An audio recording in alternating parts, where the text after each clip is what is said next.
Brooklyn, Nueva York, noviembre de 2018. En la Corte Federal del Distrito Este comienza lo que los medios llamarían el juicio del siglo. El protagonista, Joaquín Guzmán Loera, alias El Chapo, líder del cartel de Sinaloa y durante años el narcotraficante más buscado del planeta. Durante meses, fiscales, testigos protegidos, ex socios y hasta familiares desfilaban por la sala. Cada uno de los testimonios parece un fragmento de una historia que hasta entonces solo se conocía en rumores. Túneles, sobornos, fugas cinematográficas y toneladas de cocaína cruzando la frontera hacia Estados Unidos. Pero entre esas declaraciones surge una que encendería las alarmas a nivel internacional. La conexión entre el cartel de Sinaloa y Venezuela, concretamente con el llamado Cartel de los Soles, una red de militares y funcionarios chavistas, acusados de convertir el Estado venezolano en plataforma del narcotráfico. No era una alianza improvisada, no eran rumores sueltos, eran confesiones saliendo de la boca de uno de los hombres más cercanos al Chapo Guzmán. De pronto, el juicio contra un capo mexicano abría la puerta a un expediente mucho más amplio, el de la relación entre el crimen organizado y el poder político en América Latina. Venezuela, década de 1990. Antes de que el chavismo llegara al poder, ya circulaban rumores oscuros dentro de las Fuerzas Armadas venezolanas.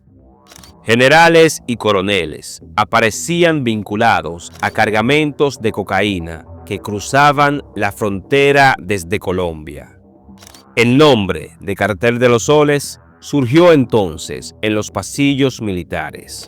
Se decía que algunos oficiales de alto rango, identificados por soles dorados, estaban detrás de este negocio.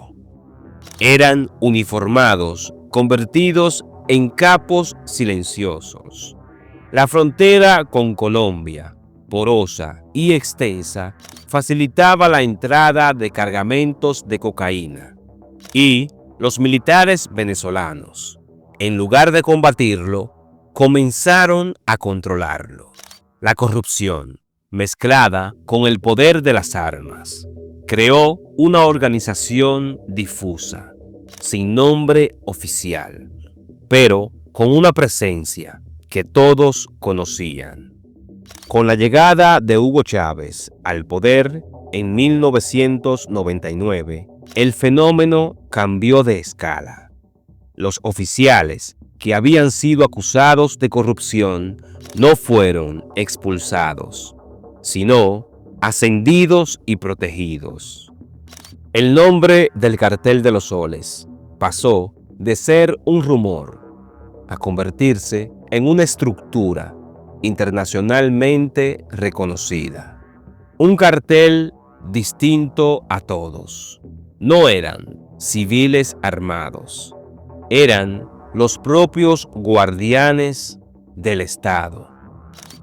El Cartel de los Soles nació de la corrupción militar, pero con el chavismo dejó de ser un secreto vergonzoso y se convirtió en un engranaje del poder.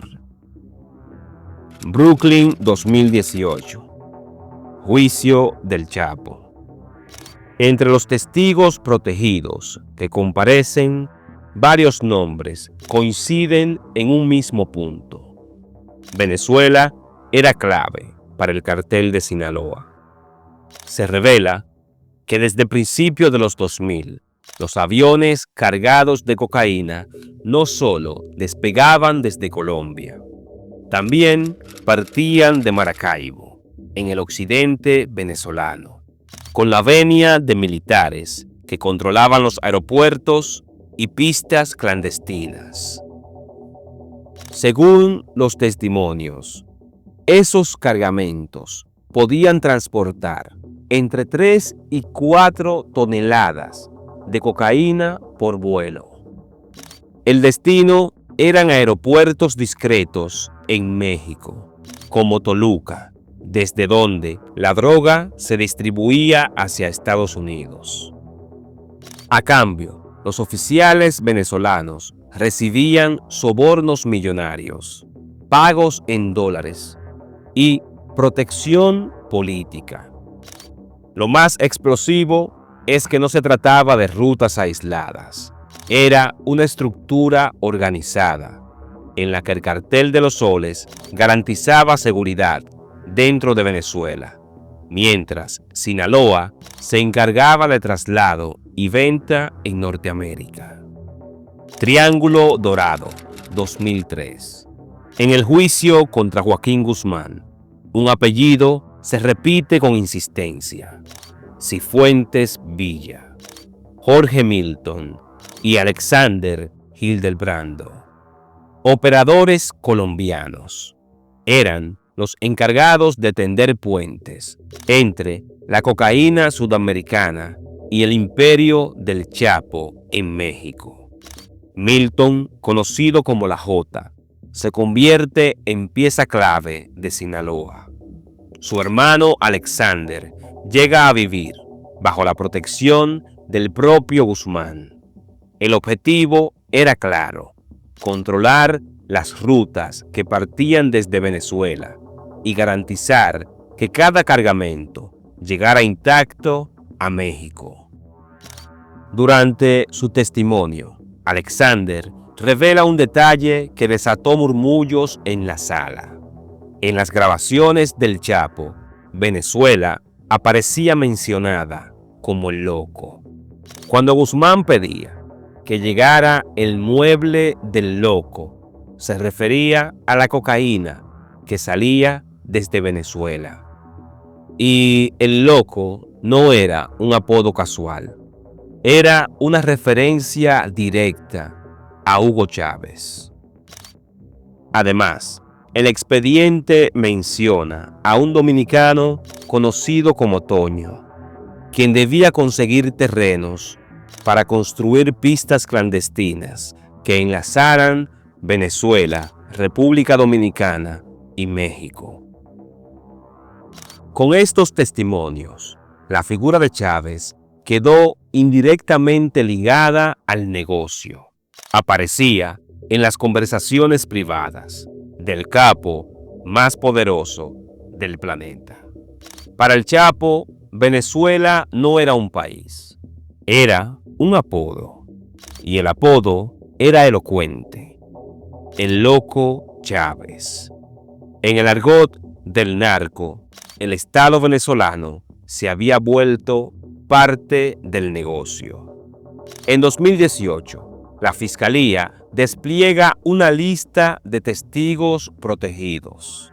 Cada uno aportó una pieza del rompecabezas.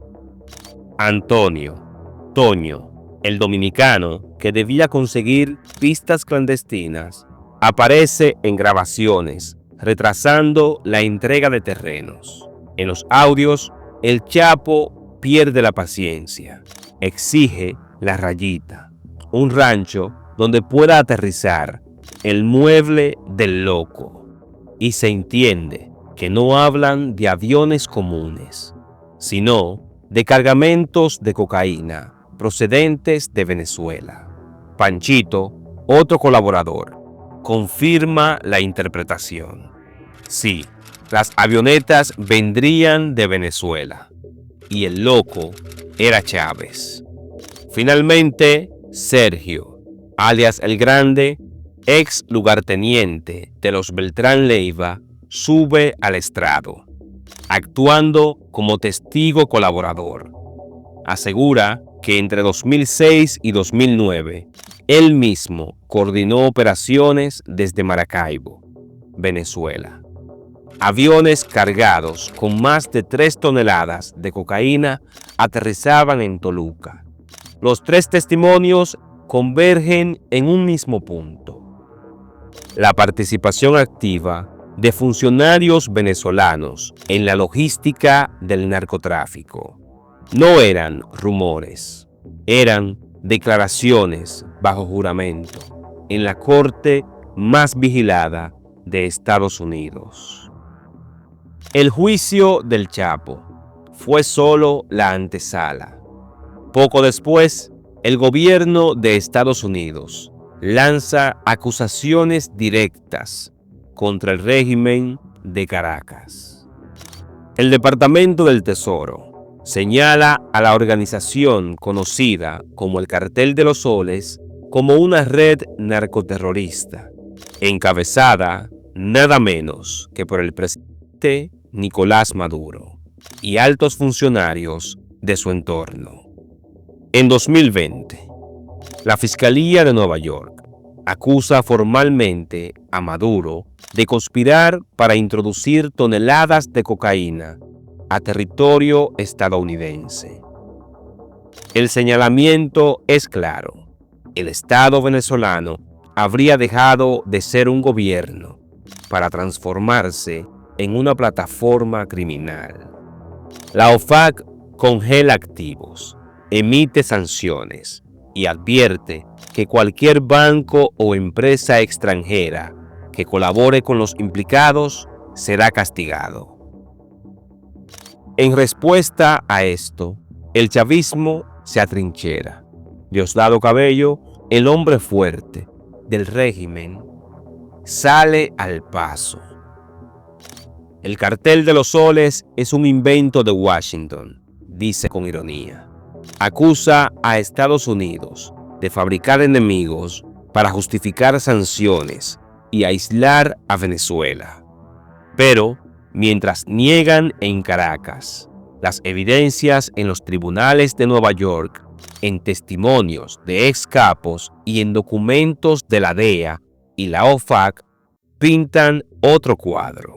Para Washington, Maduro dejó de ser un presidente y se convirtió en el jefe de un cartel. Para Caracas, el cartel es un mito inventado. Durante décadas, Colombia fue el corazón de la producción y transporte de cocaína. Cali, Medellín. Los carteles históricos controlaban las rutas. Los informes de inteligencia coinciden.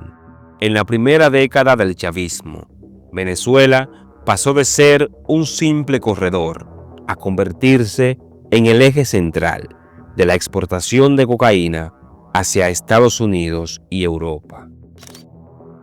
No solo operaba el Cartel de los Soles, grupos emergentes como el Tren de Aragua se integraron en la cadena, aportando violencia, trata de personas, extorsión y lavado de dinero. Para el Cartel de Sinaloa fue un matrimonio perfecto. Los capos mexicanos aseguraban la distribución y el mercado. Los militares venezolanos garantizaban protección, logística y silencio.